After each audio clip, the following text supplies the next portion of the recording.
again! This introduction is going to be short because I'm actually making progress with my packing! It's so hard to stay motivated. And not to get emotional over the most random things. If you've ever packed for a move, or even cleaned your remote after a really long time, I'm sure you know what I'm talking about. Anyways, this footage was filmed the morning after I called James. So after him and I had a chance to finally talk about some things. It was an interesting morning.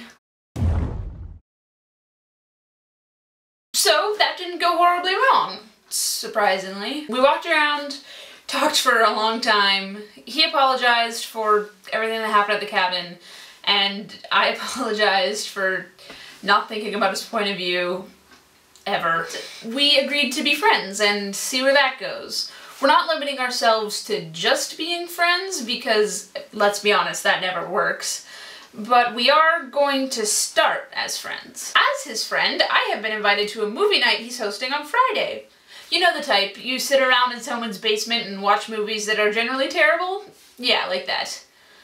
Pretty sure the theme is cult classics, which I'm betting Hudson picked out. Maybe I can talk them into watching Serenity. Whether I can or not, the night should be pretty interesting. Interesting how? Oh god, we're all gonna die. See, you'll get that if you've seen Serenity. It'll be interesting to hang out with him in a group and see how things have changed with us. Because after all that we've been through, if things haven't changed, we'll just implode like we did before. In less philosophical news, it's almost that time of year again. Not time for a birthday or some other fun holiday, no.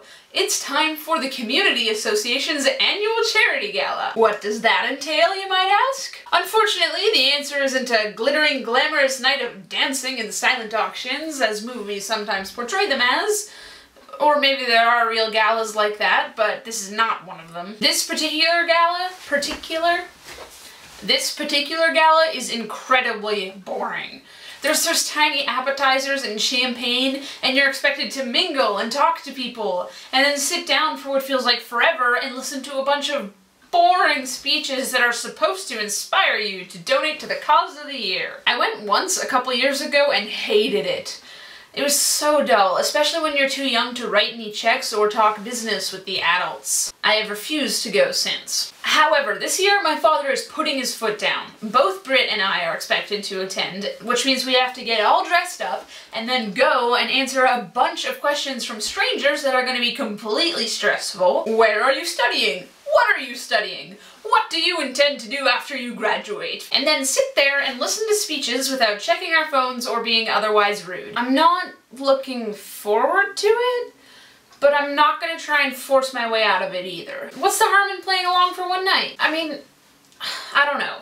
Recently I've started realizing how much my father actually does for Britt and I, and if he wants us to go to the gala this badly, then it's probably really important to him. I feel like after everything, I owe my father this one night at least. Surely I can be nice to people and not pick any arguments for one evening, right? You'd think my problems with the gala would have ended there, but they continued on into the next week. You'll see.